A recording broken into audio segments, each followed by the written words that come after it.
Good morning, true crime friends. How y'all doing? Listen, we have a new case today. It's about Miss Kristen Hogan. Oh, Kristen girl, you have been a very bad girl. But good news, everybody is still on this side of glory. We're finally going to do a case where nobody dies. Oh, these are my favorite kinds of cases. We're going to talk about the very bad thing that Miss Kristen did. I'm sure she's super duper sorry. But first, you know what you need to do. Please like this video, subscribe to the channel, share it out, and hype this video. I'm still trying to figure out what that means. Me and you, we're going to get to 30,000 subscribers together. Okay, so picture it. Danbury, Connecticut, a couple of weeks ago, right? 33-year-old Kristen Hogan is going through a separation from her husband. You know how it is. You get married to somebody and you promise forever and you feel like forever in your heart. And then after a while, you're like, no, this is not going to go good. And so you do the normal thing. Do you pew them up? No, you do not. Do you bonk them on the head with a skillet? Absolutely not, because that would be illegal. Kristen and her husband get separated and they're in the middle of a custody dispute. You know how it is. You think you should have the kids. They think they should have the kids. And then ultimately you have to go to court so that the court can make the decision. Fine. But then Mr. Hogan, name withheld. I'm not withholding his name. The court TV withheld his name. And who could blame them? If this happened to you, you would be like, no. To take my name out your mouth. I don't want my name all up in the news. So we're just going to call him Mr. Hogan. He falls ill. And he's just like, oh, I don't know what's happening. And so he ends up at the hospital in kidney failure. And everyone's just like, oh, wow, this is wild. This is shocking. Why is Mr. Hogan so sick? He's so sick. They take him to the ICU and they have to do dialysis. That's not good. I guess eventually they got his kidneys back working. And so he was able to be released and go home. But I don't know if his kidneys are like damaged forever, or if they were just lightly damaged. Here's the thing. Eagle-eyed nurses down at the hospital were like, let's just see let's run some tests on him. And they find ethylene glycol in his system. Ooh, something tells me that he did not just have a brake fluid cocktail. So somebody has poisoned Mr. Hogan. Kristen girl, everybody looking at you. Everybody, the neighbors, the nurses, his mama, your mama, everybody is looking at you. Turns out ethylene glycol, number one, is reportedly, allegedly, slightly sweet tasting, but it's like, you don't really taste it. I guess it gives sweetness like Splenda does, only like the poisonous version of Splenda. But it's in brake fluid, it's in antifreeze or whatever. These hospital people are getting really good at true crime. If they could check for insulin poisoning and antifreeze poisoning with anybody who comes in with a suspicious kind of illness, that's probably a good idea. Where Mr. Hogan was like, no, something in the milk ain't clean on this story. My soon-to-be ex-wife, Kristen, I feel like she did this. So he's like, hello, police. Listen, this heifer is acting super duper sus. Can you go check her out? Because I was minding my own business at my house, and then all of a sudden I was sick. Turns out the cops come, they take his little statement, and they do a complete investigation. Was this detectives? Was this regular cops? Unclear. But the detectives set about detecting. Turns out a few days earlier, Mike and Kristen had a court date to help determine who's going to get the kids. Do they go live with him? Do they go live with her? Whatever. And on the day of the court date, Kristen does not show up. And everybody's like, this is weird, because this was her motion. Please hold, that little amphibian is back in my throat. On the motion that Kristen had filed, she did not show up at court. Her soon-to-be ex-husband was like, this is weird. She's the one who wanted all of this, so I don't know why she's not here, and they can't reach her. At the same time, her telephone, her cell phone connected to the Wi-Fi in his house. So she made sure he was out of the house. Where she's like, look, he's safely ensconced in the court for the motion that I brought. Let me just tiptoe on here on kitten feet and just add a little brake fluid, antifreeze, whatever, to all of his favorite beverages.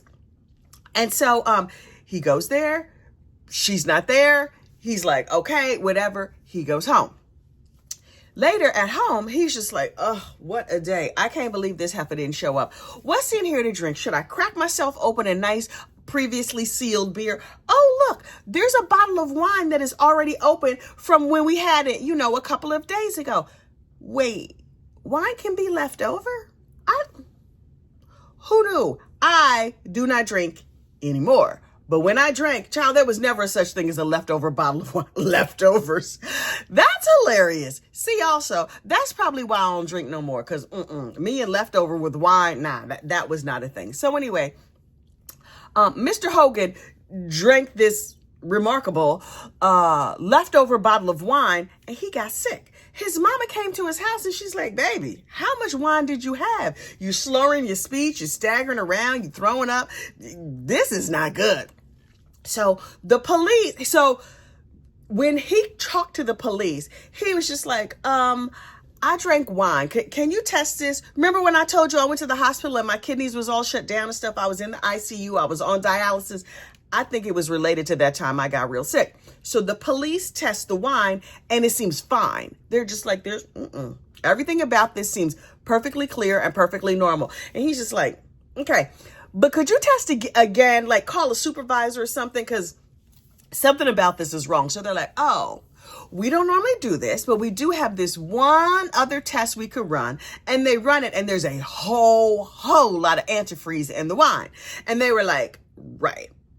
Sir, who would have tried to poison you? And he was like, Kristen, my ex, my soon-to-be ex-wife. See, we had a court date and she didn't show up and she real raggedy and stuff. And so I think you should go check her out. So the police are like, okay. So during the course of the investigation, they subpoena her phone. Now listen, Ring doorbells and phone dumps, Uncle Google and eagle-eyed nurses out here solving crimes, right? They dump her phone and they're like, okay, Kristen, we cell-brighted your phone and there's a real interesting information in here. Ma'am, why were you doing so much research on poison? And she was like, hamina. He had made me real mad though. So she had researched potassium cyanide. Do people just know the formal names of poisons off the top of their heads? I don't. But I'm not out here trying to commit crime, so maybe that's why. She also researched like citric cyanide and assorted other poisons. And she also, this is my favorite part, ma'am, if you're going to research poisons, right? If you are a true crime fan, you know the first thing you do is factory reset the phone. Now, listen, we are not out here trying to help criminals. We here at Gossip, Rumor, and Innuendo LLC do not advocate for committing any crimes aside from speeding, because I feel like that's not really a crime. Anyway, she researched how much poison does it take to kill somebody. Girl, that is oddly specific.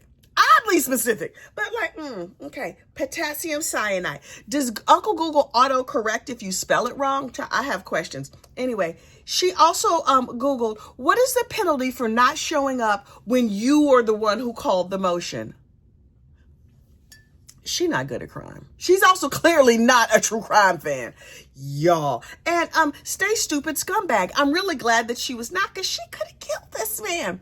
Ultimately, they told her, you have the right to remain silent, but clearly she did not have the ability to remain silent. She went and gave a full confession. Girl, Just, when they say you have the right to remain silent, that's code for shut up. Close your mouth. Don't say nothing.